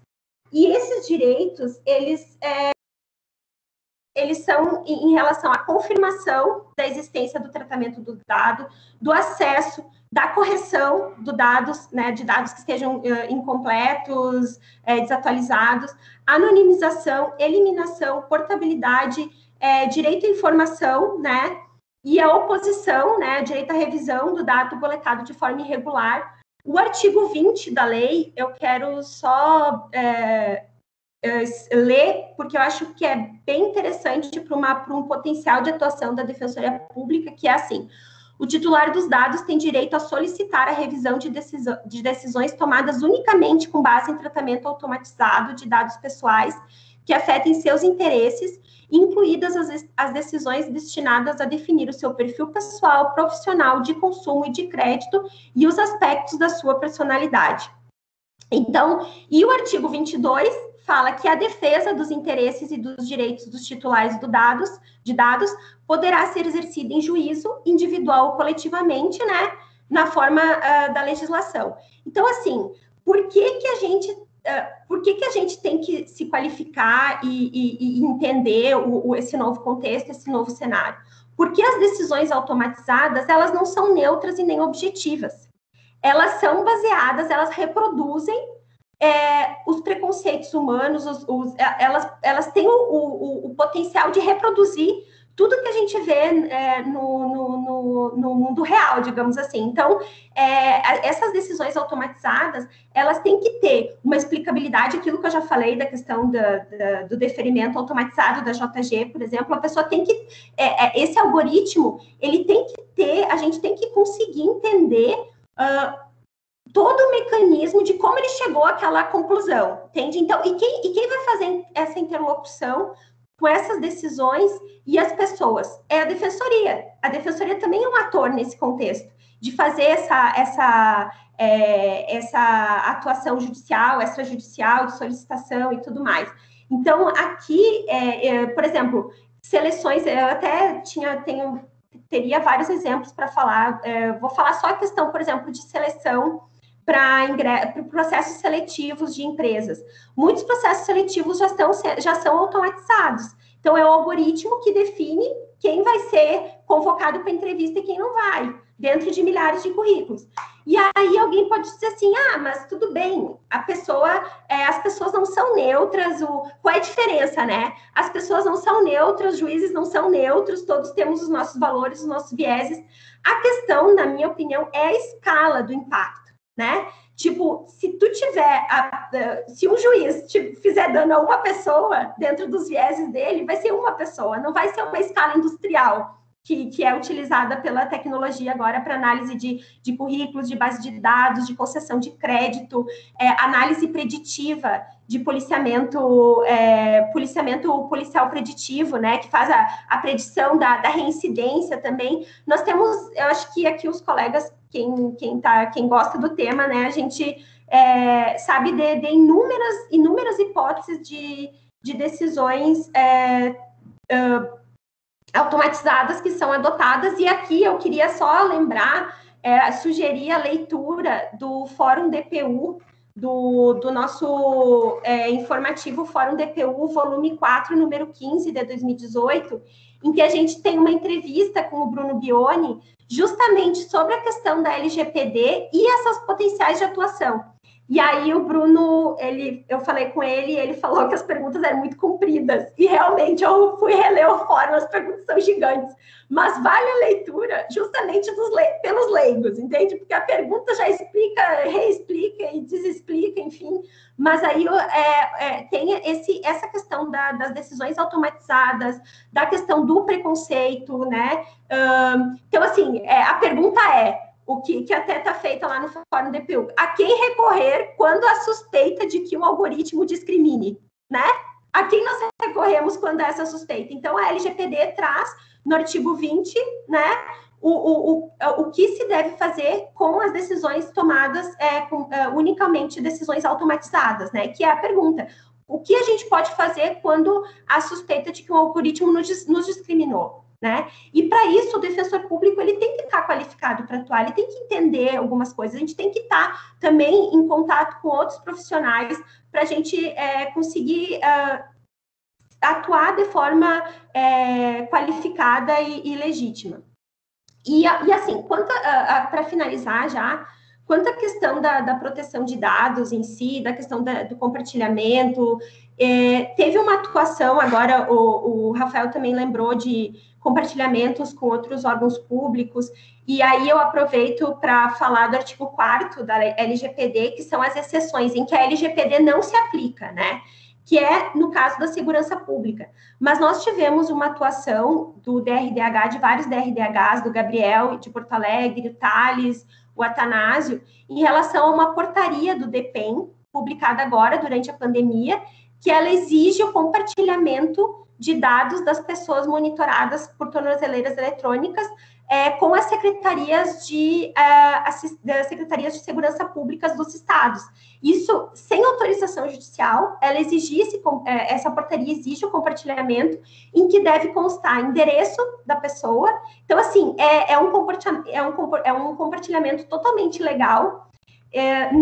Na peça, a gente fez um raciocínio sobre a questão do direito fundamental à proteção de dados e da privacidade como corolário do devido processo legal. A gente tentou utilizar também a questão do direito à proteção de dados reconhecida pelo STF, né, na questão do compartilhamento com o IBGE. De vez uma ginástica jurídica, até porque está tramitando na Câmara um importante, né, um anteprojeto de lei sobre o tratamento de dados pessoais para fins de persecução criminal e segurança pública. Então, assim, tem uma comissão de juristas formadas justamente trabalhando nessa exceção da LGPD, mas para que nós tenhamos uma base legal de proteção de dados e não fiquemos só ao alvedrio judicial, no caso, né? Nós tenhamos uma base legal e não meramente judicial de análise desse compartilhamento e dessas questões. E para isso, e inclusive, nesse anteprojeto, o nosso colega Eduardo Queiroz, ele participa. E até para a gente poder fazer parte desses fóruns de discussão, a gente tem que estar qualificado. Entendeu? A DPU vai ser cada vez mais, defensorias, de um modo geral, vão ser cada vez mais instadas a participar desses fóruns de discussão, dessa questão regulatória, e a gente, para poder participar, a gente tem que saber, a gente tem que estudar, a gente tem que se qualificar, enfim. Então, concluindo, eu queria trazer algo bem interessante que o professor Danilo Doneda, ele menciona no último episódio da série, essa que eu falei, do Instituto Alana, que ele foi um dos convidados do último episódio da série, que falava sobre privacidade e proteção de dados das crianças, né? Então, nesse contexto, eu acredito que a função da Defensoria Pública ela consiste em diminuir as assimetrias e desigualdades estruturais entre o acesso e a fruição dos direitos nesse cenário. Porque as estruturas de opressão, as estruturas de consolidação de desigualdades, essas estruturas, elas passam a se utilizar de dados pessoais. Então, essas estruturas baseadas em dados pessoais são as novas grandes fronteiras dos mecanismos de desigualdade. E teve uma questão que foi base da pesquisa TIC Domicílios, do CETIC, que perguntou para as crianças o que é internet. E para a maioria das crianças, a resposta foi que a internet era o WhatsApp gratuito. Então, até essa questão da política de concessão de acesso a dados gratuitos vai permitir que a gente saiba o que a população vai ter acesso e o que a população não vai ter acesso, né? Então, políticas públicas que levem em consideração essa questão da utilização dos dados, da importância do acesso à internet também e tudo que está envolvido, é a nova fronteira das desigualdades. Os DRDHs tiveram uma incidência agora na pandemia em relação à política de gratuidade dos pacotes de dados. E em São Paulo, né, foi liberada uma plataforma de ensino público, né, para aulas remotas, e essa plataforma, ela é de acesso, não precisa, a pessoa não entra no pacote de dados dela o acesso a essa plataforma, então o acesso a essa plataforma é gratuito.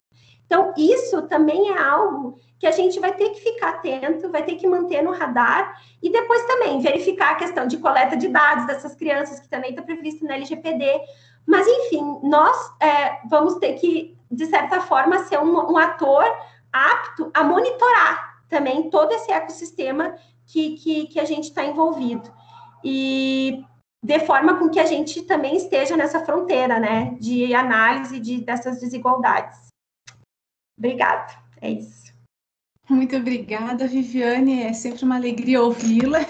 É uma aula também, assim como os nossos demais convidados, e esse encantamento pela temática também nos encanta. Então, eu agradeço realmente todas essas reflexões e essas informações que você nos trouxe.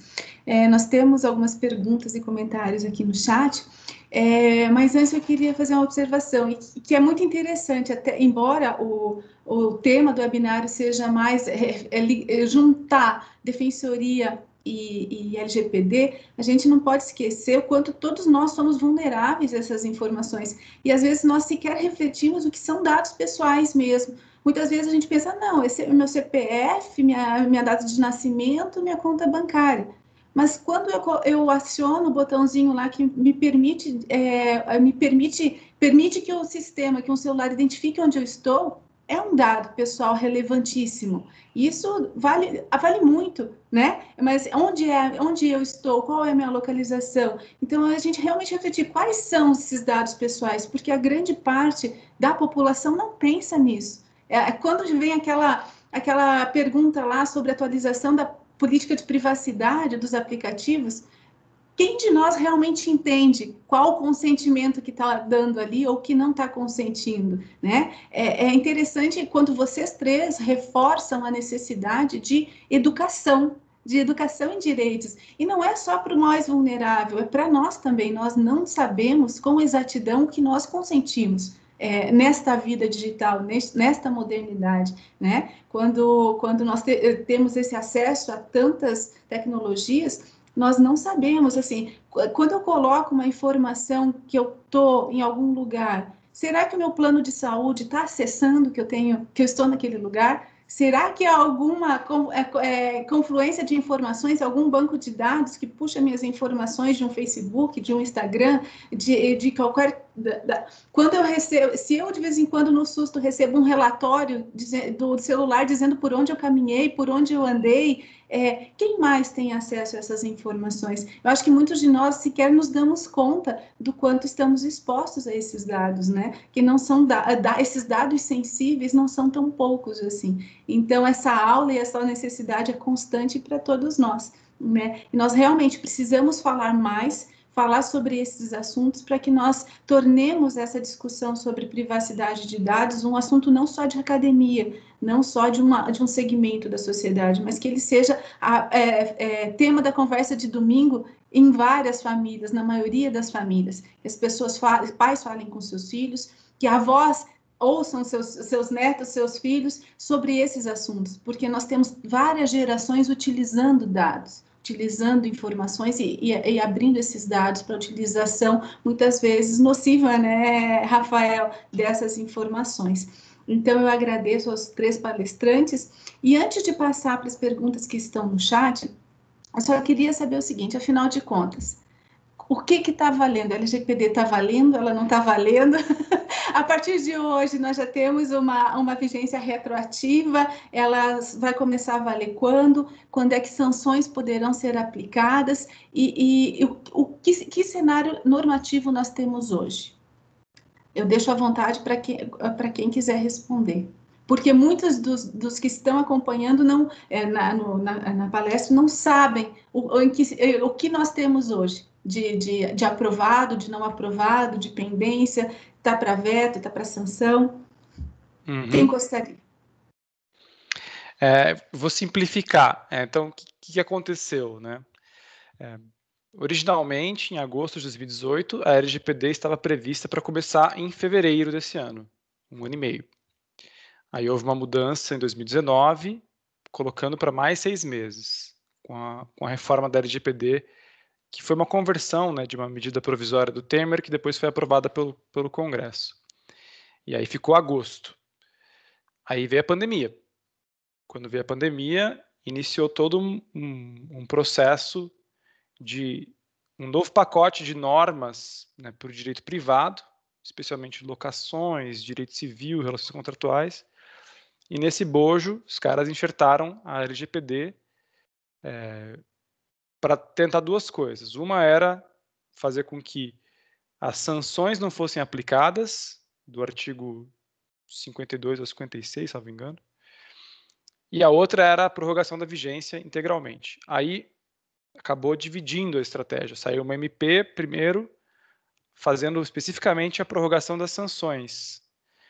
Só que ela é bem específica, né? Ela diz que o que está prorrogado é a aplicação de sanções administrativas pela autoridade. Isso, na minha leitura, não impede nem um pouco que exista uma condenação com base na LGPD pela Senacom, que é também sanção administrativa, mas de defesa do consumidor, e não impede de modo algum grau de responsabilização por tutela individual ou coletiva, via judiciário. E a negociação que se deu foi por pressão, inclusive, muito forte de uma coalizão empresarial que tinha Confederação Nacional da Saúde, Confederação Nacional da Indústria, a Serpro, associações como a Brascom, todo o setor privado se juntou de forma muito articulada e queria colocar a prorrogação da LGPD como um todo, né, para maio do ano que vem, por meio de uma MP. Essa MP ela tinha a caducidade e a tentativa deles era negociar com o Congresso um meio termo. Então, a expectativa que existia era que o Congresso concordasse em pelo menos prorrogar a lei inteira até 31 de dezembro e a contrapartida exigida pelo menos vocalmente ali pelo Orlando Silva, que é deputado federal, que foi relator da LGPD, e pelo Rodrigo Maia, pelo presidente da Câmara, era que essa negociação só poderia acontecer se houvesse o compromisso do Senado e da Câmara dos Deputados em aprovar a PEC 17/2019, que é um projeto de emenda constitucional que coloca no rol dos direitos fundamentais a proteção de dados pessoais, separado da proteção à vida íntima, diferenciando privacidade e proteção de dados, como a gente tem argumentado nos últimos anos, e, além disso, prevendo também que a aplicação desses direitos vai se dar por uma autoridade independente. Essa foi uma sugestão do Data Privacy, da nossa ONG, quando aconteceram as audiências públicas ano passado sobre a PEC, foi acatada pelo relator, e, de fato, é um ponto de tensão. Por quê? Se o Congresso Nacional aprova a PEC, e não precisa de sanção presidencial, mas tem um quórum elevado, né? Aprova a PEC e diz, olha, está no rol dos direitos fundamentais, e a aplicação desse direito não pode acontecer por uma autoridade vinculada à presidência, tem que ser uma autoridade independente, você obriga o executivo a fazer isso. Né? E é isso que o executivo tem resistido. Né? Tanto é que, publicamente, eles vieram a público na semana passada, a Casa Civil falou, a LGPD vai começar e a autoridade vai ficar vinculada à presidência da República, com gestão da Casa Civil, que é o modelo que foi aprovado pelo Temer, né? Que é o que o Bolsonaro deu continuidade, que é o que o Rodrigo Maia disse que foi o grande erro de 2019, foi ter admitido fazer isso. Né? Porque agora é o imbróglio. Por quê? A LGPD, então, e aí a Câmara, para tentar esse pacto, tentou fechar essa negociação que estava incerta, e o Senado, por uma manobra regimental, tirou, né, o item específico, por uma questão regimental, inclusive, foi uma jogada regimental de procedimento de votação, e o Senado aprovou a MP, retirando a menção específica à LGPD. Então, aquela ideia de prorrogação de várias normas, incluindo a LGPD, não existe mais. O próprio Senado colocou uma nota pública dizendo a LGPD começa a vigência depois que houver a sanção presidencial dessa medida provisória convertida, né, de acordo com o artigo 62 da Constituição, do parágrafo 12, vale a partir da sanção, e a própria Casa Civil disse ao Jota, né, ao veículo Jota, que a sanção será com efeitos retroativos. Ou seja, a LGPD, depois da sanção, passa a valer e se considera que estava valendo desde 16 de agosto. Então, é muito doido, né, porque, enfim, acho que é um caso inédito, né, de ter esse tipo de problema, né. Eu digo que é uma novela mexicana. Eu escrevi um artigo com o pessoal do IDEC dizendo que é muito dramático, né? Tudo na LGPD é dramático, né? A aprovação, as disputas, o roteiro, né? Mas é isso. Então, esse é o quadro. A minha opinião é que eu acho que vai voltar mesmo retroativo, porque o próprio governo falou que aceita isso. Reconheceu a derrota. Né? E foi uma derrota mesmo do governo, que estava junto com todo esse lobby muito forte, e a mensagem do Senado foi não, do Alcolumbre, né, que fez a manobra. E qual que é a minha leitura pessoal? É que acho que existe uma preocupação muito grande de vários dos senadores, Alcolumbre, Randolph e outros, de como que a LGPD também é importantíssima para conter o poder público nas suas abusividades. E a gente está vendo esse cenário. A BIM paralela, compartilhamento de dados dentro do governo. Então, a LGPD vira uma arma democrática de contenção das potenciais abusividades pelo próprio poder público. Eu acho que por isso que houve esse ímpeto do tipo, olha, tem muita coisa acontecendo já, esses direitos precisam começar a valer, sabe? Independentemente do argumento da indústria de que eles não têm dinheiro para fazer a conformidade. Então, é por aí que a coisa está andando. Obrigada, Rafael. Alguém quer complementar, Roger, Viviane? Não? Então, eu passo aqui as perguntas que nós temos no chat. O doutor João, na Defensoria Estadual do Paraná, nosso colega, seja muito bem-vindo. É sempre uma alegria quando nós temos defensores estaduais aqui conosco. Ele pergunta ao Rafael o seguinte: gostaria de saber sobre as estratégias de DPO que outros órgãos vêm adotando. Ou seja, de quem é esse DPO? Tá bom, eu vou responder com o meu filho menor aqui, que já veio me procurar para fazer o almoço para ele, né? Seja muito ele não está ouvindo vocês. Querido. Consentimento parental aqui para a gravação momentânea do Francisco. existem vários modelos, tá? A gente está acompanhando o desdobramento disso pela ONG, tanto nos TJs quanto nos tribunais de justiça, e o que está acontecendo é que alguns tribunais já estão nomeando juízes para assumir posição de encarregado. Eu tenho visto no setor de educação, nos institutos federais de educação, nomeação de técnicos como DPO, servidores de carreira. E nas defensorias públicas eu não vi nenhum consenso ainda, mas em tese está em aberto, porque a lei não te obriga a nomear um jurista ou um técnico de TI, então poderia ter qualquer decisão. Acho que ninguém avaliou empiricamente qual que é a tendência, o que existe é uma multiplicidade de modelos de formação dos encarregados. A lei não te obriga a fazer uma coisa ou outra. Entendi. Obrigada, Rafael. E o doutor João continua agora perguntando a Viviane. Viviane, eu gostaria de saber se a DPU já tem essa figura do DPO e se há sugestões para a ausência de previsão na LGPD de revisão humana das decisões automatizadas no contexto da discriminação algorítmica. Eu queria até aproveitar a pergunta do João e fazer só um adendo na minha fala, que eu tinha revendo aqui as minhas notas do que eu ia falar, que a questão da discriminação, ela tem muito a ver com o nosso público, o público atendido pela Defensoria, né? Que a gente já tem conhecimento de vários escândalos que tem vieses raciais, essas decisões automatizadas têm vieses raciais, têm vieses de, por exemplo, essa questão do policiamento preditivo das regiões mais carentes, né?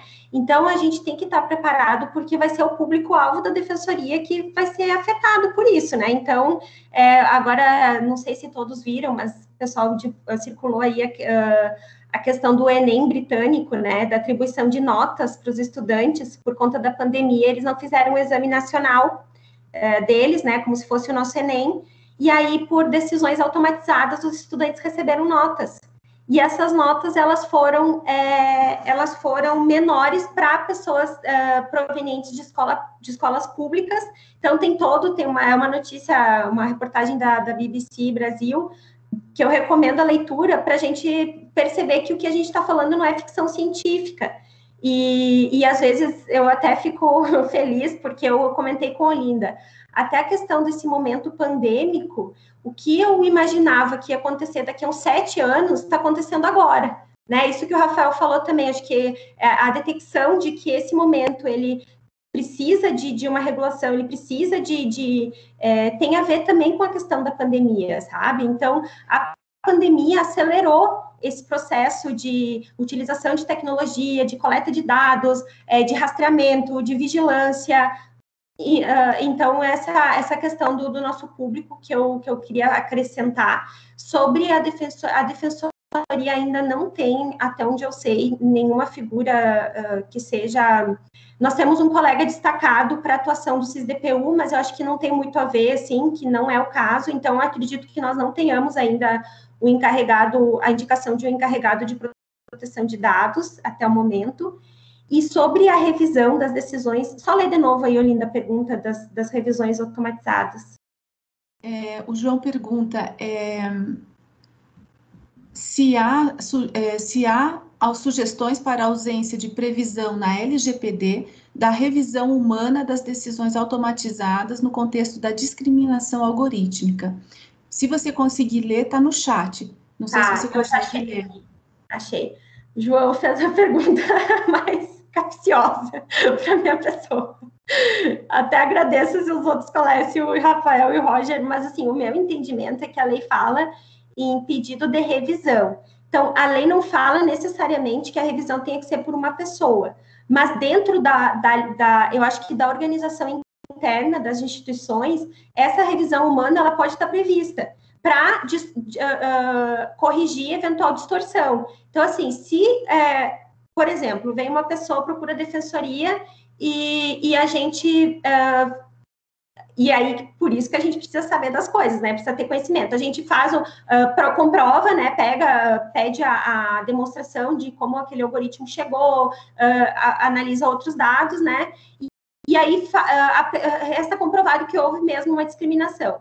Aí, eu acho que vai da instituição, do órgão, a quem é o reclamado, a fazer essa correção, assim, e essa correção, ela pode ser feita por uma pessoa. Eu não vejo, apesar da LGPD LGPD não obrigar que seja feita por uma pessoa, eu não vejo empecilho para que essa correção na empresa, no órgão onde foi feita, onde teve essa verificação, seja feita por uma pessoa. E aí, claro, se não for administrativamente, pode ser na área judicial, enfim, aí são vários desdobramentos. Mas eu entendo que, apesar da LGPD não ter previsto expressamente, aliás, é de muito bom tom que essas distorções devam ser corrigidas, inclusive por análise humana, quando comprovados. Até se o Roger e o Rafael quiserem falar alguma coisa a respeito, acho bem interessante, eu gostaria de ouvi-lo também, assim, que acho que é um tema... Roger, Rafael, se quiserem complementar.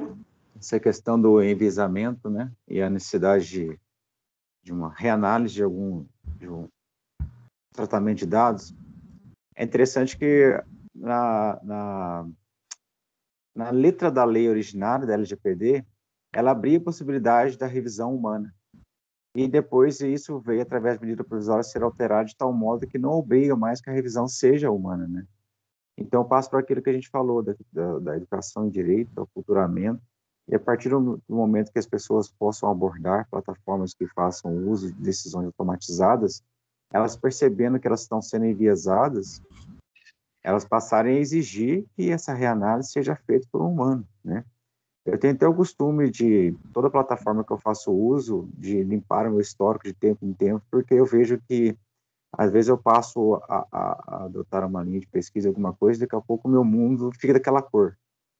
Então, a gente percebe que, na verdade, nós somos direcionados e a partir daquela nova personificação ali, se for decidido algo de modo automatizado, vai ser da cor daquele mundo que eu estou agora associado ao uso dos meus dados, né? Então, isso mostra que, na verdade, é necessário toda pessoa ter essa educação para ter acesso e ver se as empresas estão fazendo o seu uso de dados de forma enviesada, né? Só dando um exemplo aqui, por exemplo, a empresa Decolar.com sendo processada no Brasil porque ela usa o seu metadado de localização para gerar preços diferenciados. Então, se a gente fizer consultas de preço aqui em locais diferentes, esse preço vai ser diferente por conta da nossa geolocalização. E se você buscar rever essa decisão, que consequentemente envolve um serviço, ela vai ser automatizada. Aí você tem outros meios de chegar a um call center, alguma coisa, e buscar que o humano revise aquilo, né? Então, eu acho que, embora a lei não preveja a necessidade de ser um humano, aquele que demonstrar que está sendo enviesado e questionando essas empresas que resolvam isso, caso não sejam, vai restar a via de uma agência nacional de proteção de dados fazer o controle, né, em sede administrativa, aqui fazendo voto já para extrajudicialização, e ainda assim, se não der como aqui, a judicialização para resolver essas questões, né. Lembrando que essa temática, quando ela sinaliza que possa estar acontecendo um enviesamento individual, automaticamente já pode pensar que ele é coletivo, porque não se faz enviesamento de uma pessoa apenas, mas de todos aqueles que aportam seus dados a uma plataforma, né? Uhum. Obrigada, Roger. O Rafael tem alguma complementação sobre esse tópico? Não, acho que tanto o Viviane quanto o Roger falaram super bem. Então, tá bom. Roger, o Francisco está assim, nós vamos ter que encerrar daqui a pouco, porque ele é a atenção e nós não temos como não nos render aos encantos do Francisco. Então, já nós nos encaminharemos para o final, fique tranquilo. Roger, o nosso colega, defensor público federal Edilson Santana Gonçalves Filho, ele pergunta o seguinte: como você entende a relação entre o público-alvo da defensoria e as chamadas vulnerabilidades digitais ou tecnológicas, né, ou de tecnologia? É um tema bem complexo, né? E o nosso colega aí, o Edilson, eu falo colega porque Centro de Defensoria Pública e Comunidade só como um todo. Ele traz aí, inclusive em suas obras, definições de vulnerabilidade. E no que diz respeito à vulnerabilidade digital, eu acho que não tem como definir, porque ela deve ter parâmetros que possam determinar no caso concreto. Como a Viviane disse, a LGPD ela abrange tanto o uso de dados analógicos que podem aportar uma base de dados digitalizados, elas caem para o mundo digital, ou aquele que usa uma plataforma direta e seus dados já são digitalmente acoplados ali e caem para o mundo digital. A gente está aí com essa questão do auxílio emergencial, se as pessoas tiverem que do dia para a noite integrarem contas digitais, então veja a vulnerabilidade delas, né? Digital, de ter que criar um acesso a uma conta antes mesmo delas não terem sequer documentos para criar essas contas, né? Então veja, é uma vulnerabilidade por falta de documentos de modo analógico que as tornam vulneráveis digitais por não ter acesso a uma conta para receber um auxílio. Em Minas, em São Paulo, e salvo engano Rio de Janeiro, mas eu posso falar de Minas e São Paulo, onde o governo estadual está disponibilizando a transferência de renda para crianças de escolas públicas para se alimentarem, eles criaram um mecanismo de que essas pessoas façam um cadastro em bancos digitais e possam receber, né, essa transferência de renda.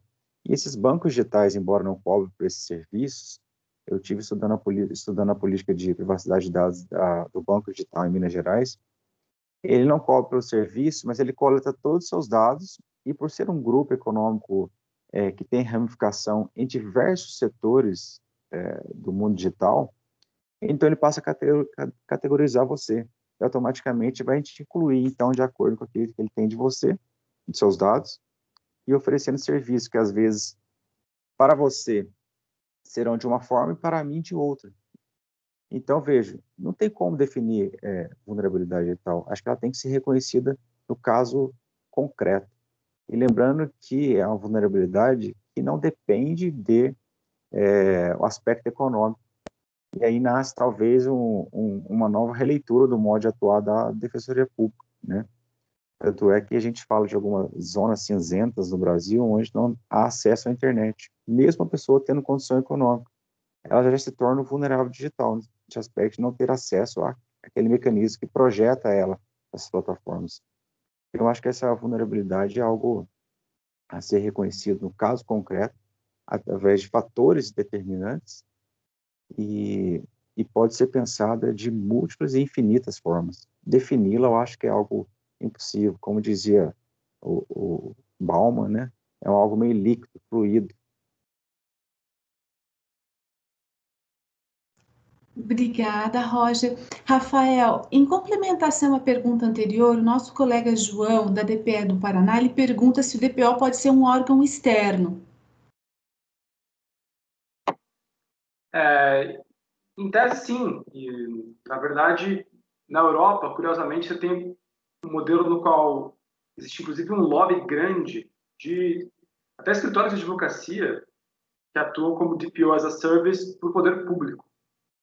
Eu tive em 2018, quando a LGPD foi aprovada, a gente teve um seminário no Mackenzie, e eu conversei com um DPO de um município, né, na Eslováquia, e ele estava me contando que lá tem uma pressão muito grande dos escritórios de advocacia que ficam mandando panfleto e colocando medo nos prefeitos e no poder público para poder oferecer o serviço de DPO externo.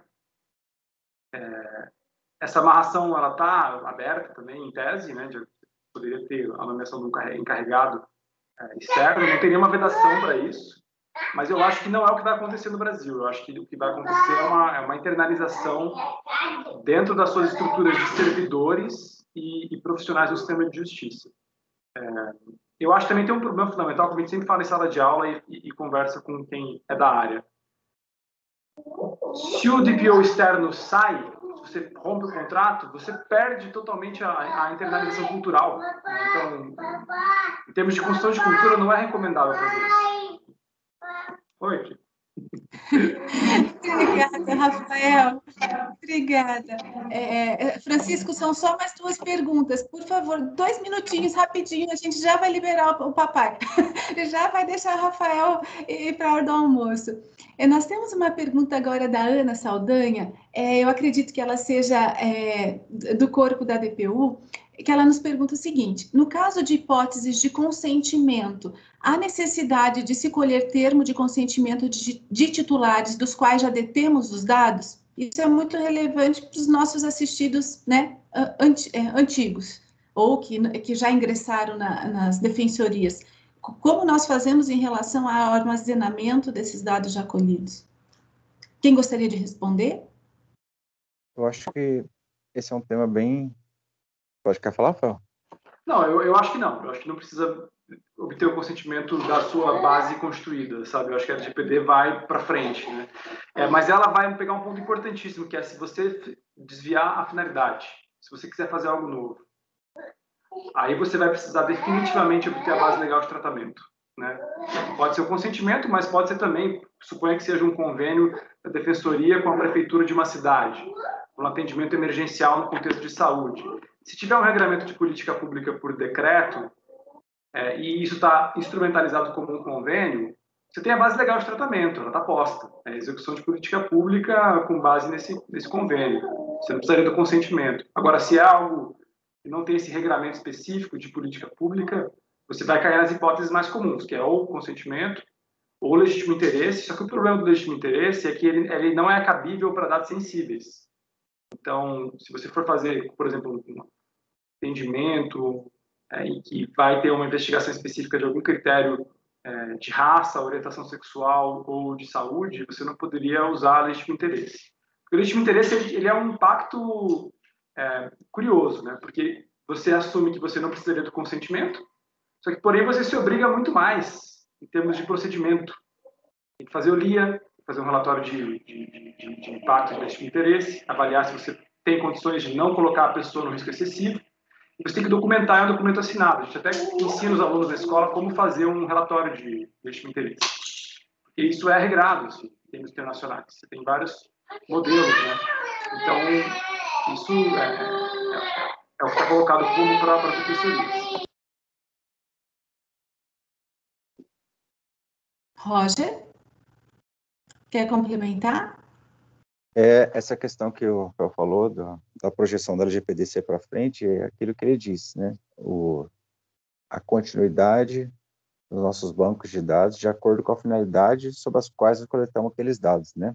Mas uma perspectiva do agora para frente, e considerando que o nosso público ele tende a ter essa rotatividade muito de números celulares, a perda de comunicação com a gente, mudança de endereço, as dificuldades que nós temos de comunicação com eles, eu vejo como uma possibilidade de se coleta de um termo de consentimento, não genérico, mas sobre os dizeres de que, se num dado momento o artigo 7º e o 23, que não é um cheque em branco, eles indicam quando que nós vamos poder utilizar os dados assistidos sem consentimento, né? Se quando nós formos utilizar por algum fim não se adequa ao 7 ou 23, nós podemos então ter esse consentimento desde agora, que é aliado à demonstração que no caso concreto é necessário usar o dado da pessoa, nós já teríamos essa autorização em mãos, porque às vezes é difícil você recontactar o assistido, ele desaparece. A própria LGPD diz que o consentimento para fins genéricos ele é nulo. Mas se você pensar em colher um consentimento agora como algo para ser utilizado no futuro, condicionando a demonstrar que no caso concreto ele é necessário, porque o uso não está abrangido pelo 7, pelo 23, eu não vejo como algo impeditivo, e eu acho que isso resguarda a gente a dar continuidade e eficiência no serviço prestado ao cidadão. Obrigada. Uhum. Viviane, você gostaria de complementar? Eu acho que ficou bem completo. Ok, então nós vamos nos encaminhando para o final, e a última pergunta é do nosso colega defensor público federal, o Lucas Cabetti. Ele diz o seguinte: eu gostaria de saber o que os colegas acham de substituir a coleta de dados dos assistidos diretamente feita pela DPU pela mera autorização de consulta a bancos de dados mais bem estruturados do governo federal, como, por exemplo, o CAD Único e o CNIS. Quem gostaria de responder, pode ficar à vontade. Eu vou começar, então. Mas eu também, pensando, não me passou nenhum custo obscuro, assim, pelo menos numa primeira leitura, e eu acho que na verdade, até para deferimento de hipossuficiência, para análise de hipossuficiência, para deferimento da assistência, eu acho que essa análise desses bancos de dados, ela seria bem super útil, assim, acho que, na verdade, eu acho que seria um bom caminho para a gente trilhar, de forma com que a gente não precisasse coletar alguns dados que já constam nesses cadastros. Mas até para isso a gente vai ter que estar adequado, senão a gente não vai ter acesso a esses cadastros, né? Se a gente não for um parceiro confiável, a gente não muito, por exemplo, tem alguns que a gente pleiteia até hoje, a gente não vai conseguir, mas eu acredito assim, com o assistido permitindo a gente ter acesso a esses dados deles, desses cadastros, eu acredito que seria.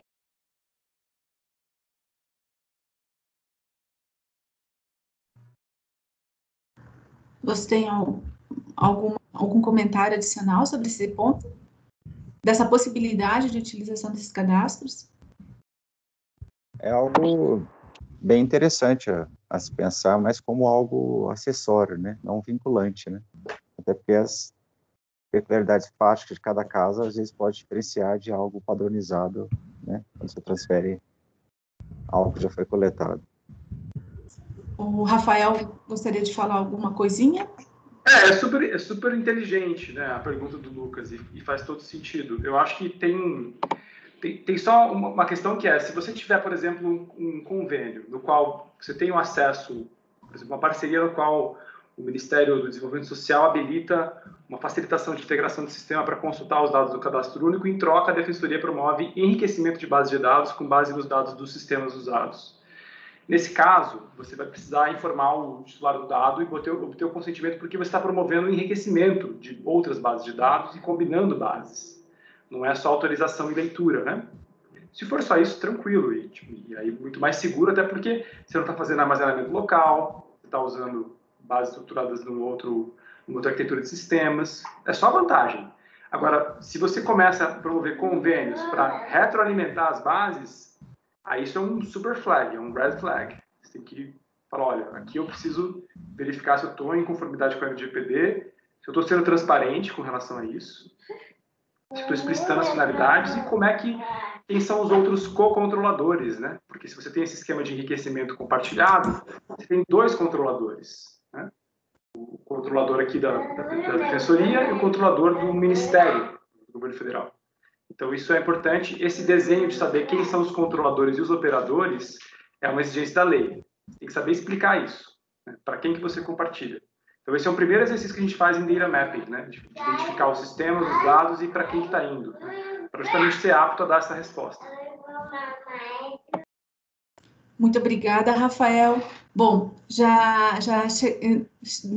meio-dia, né? Já é hora de encerrar. O Francisco aí está insistindo para que nós autorizemos a saída do Rafael e, portanto, de todos para a hora do almoço. Então, pandemia, né, gente? Pandemia. Exatamente. Então, eu agradeço até em atenção, né, ao ECA e à Constituição, a criança é a prioridade absoluta, então nós temos que nos render a essa prioridade absoluta e o fazemos com muito gosto e com muito carinho. E eu aproveito, então, para agradecer novamente a presença tão generosa e tão valorosa do Rafael Zanata, do Roger Feixes, da nossa querida Viviane Ciolinda Lasta Del Grossi, nossa colega, defensores e amigos da escola, né, e da DPU, que tanto nos acompanham e tanto nos auxiliam nesse trabalho de trazer o conhecimento sobre a Lei Geral de Proteção de Dados, que ainda é para muitos uma ilustre desconhecida. Então, mais uma vez, muito obrigada por essa parceria, por essa conversa, que eu tenho certeza que vai ser vista e revista por muitos, tá? Colegas e pessoas do público externo, e que em breve nós possamos nos reunir Tchau, Francisco, um beijinho para você também, viu? Um bom almoço. Obrigada, doutor Jânio. E eu agradeço mais uma vez em nome da Escola Nacional a todos que nos acompanharam, porque, como eu sempre digo, a escola só existe porque vocês estão aqui, professores, palestrantes e alunos e ouvintes. E não há nada mais bonito do que a gente ter a oportunidade de disseminar o conhecimento, de aprendermos e ensinarmos. Então, muito obrigada. Que nós tenhamos uma ótima sexta-feira, um bom final de semana, e eu agradeço também ao Igor por nos ajudar em mais essa transmissão do ciclo permanente de palestras da ENA-DPU. Obrigada a todos, um ótimo dia. Até uma próxima. Obrigado, gente. É uma longa estrada e a gente está junto. A gente vai conversar Isso bastante. mesmo. Obrigada, tchau. Tchau.